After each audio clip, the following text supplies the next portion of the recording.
कृति कुमारी MBN news network में आपका स्वागत करती हूँ।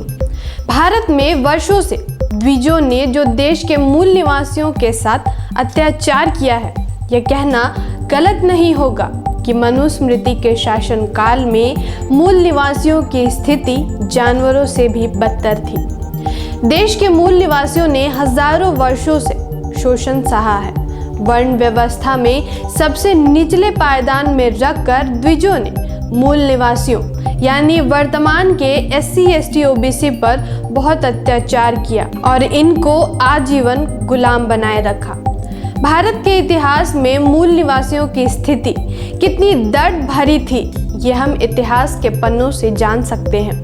द्विजों द्वारा लिखित अनेकों धार्मिक ग्रंथों में इनके लिए अनेक कठोर नियमों का उल्लेख मिलता है, मगर भारत के संविधान लागू होते ही भारतीय संविधान के अनुच्छेद 17 में अस्पृश्यता को शून्य किया गया है।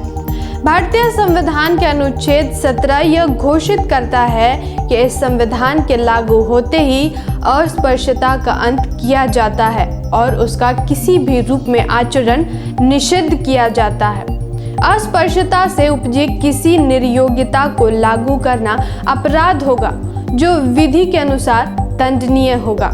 जो अभिशाप देश के मूल निवासी मनुस्मृति के काल से हजारों वर्षों तक सहते आए थे, उस अभिशाप को भारतीय संविधान के अनुच्छेद 17 द्वारा शून्य कर दिया गया।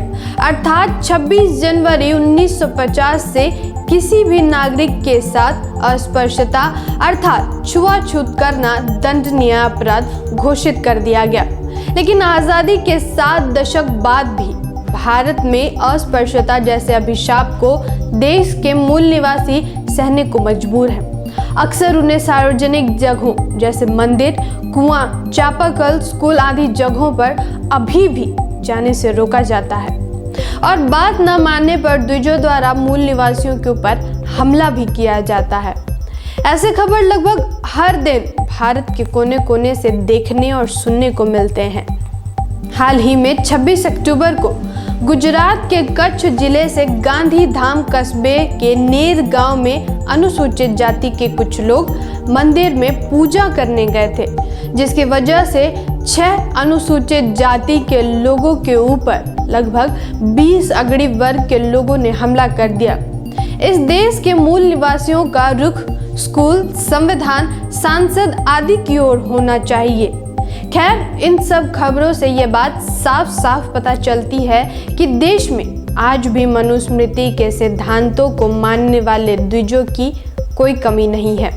बताते चले कि गुजरात की इस घटना पर अभी तक कोई गिरफ्तारी नहीं हुई है। इस बात की जानकारी पुलिस उपाधीक्षक किशोर सिंह जाला ने दिया है। दर्ज शिकायत के अनुसार 26 अक्टूबर को गोविंद वाघेला अपनी दुकान पर था, तभी उन्हें पता चला कि कुछ लोगों ने उनके खेत में मवेशी भेजकर उनकी फसल को नष्ट कर दिया। तब गोविंद वाघेला और उनके चाचा गणेश वाघेला मौके पर पहुंचे। तभी आरोपियों ने उन पर पाइप, लाठियों और धारदार हथियारों से हमला कर दिया, सिर्फ इसलिए कि वे लोग मंदिर में पूजा करने तब गए थे जब मंदिर में प्राण प्रतिष्ठा की रस्म चल रही थी। एक FIR के अनुसार आरोपियों ने कथित तौर पर एक मोबाइल फोन भी चुरा लिया और पीड़ित के रिक्शे को भी क्षतिग्रस्त कर दिया। इस मामले में काना अहीर, राजेश महाराज, केसरा रबाई समेत 20 लोगों के खिलाफ अनुसूचित जाति, अनुसूचित जनजाति अत्याचार निवारण अधिनियम के संबंधित धाराओं के तहत हत्या के प्रयास, डकैत, लूट और मारपीट का मामला दर्ज किया गया है। पीड़ित के अनुसार आरोपियों ने उसकी मां, बड़ी बहन, पिता, जगभाई और 2 अन्य रिश्तेदारों पर हमला किया, जिसके बाद इन 6 पीड़ितों का भुज के एक सामान्य अस्पताल में इलाज किया गया। यह मामला पहली बार नहीं हुआ है। आपको याद होगा वो जून 2020 की एक घटना जहां यूपी के अमरोह जिले में द्विजों ने एक 17 साल के एक मूल निवासी लड़के की हत्या कर दी थी, इसलिए कि वो एक अनुसूचित जाति का लड़का था और वो मंदिर में पूजा करने गया था। वहीं कर्नाटक के कोप्पल जिले के मियापुरा में एक अनुसूचित परिवार के ऊपर 23,000 रुपए का जुर्माना लगाया गया था, क्योंकि परिवार के 2 बच्चे स्थानीय आंजनेय मंदिर में प्रवेश कर गए थे। हमारे समाज को जागरूक होना पड़ेगा। बामसेफ और इसके ऑफशूट विंग्स समाज को जागरूक करने का काम पूरी ईमानदारी से कर रही है।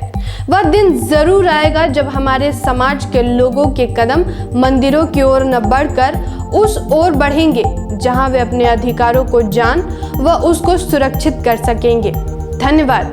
जय संविधान, जय भारत।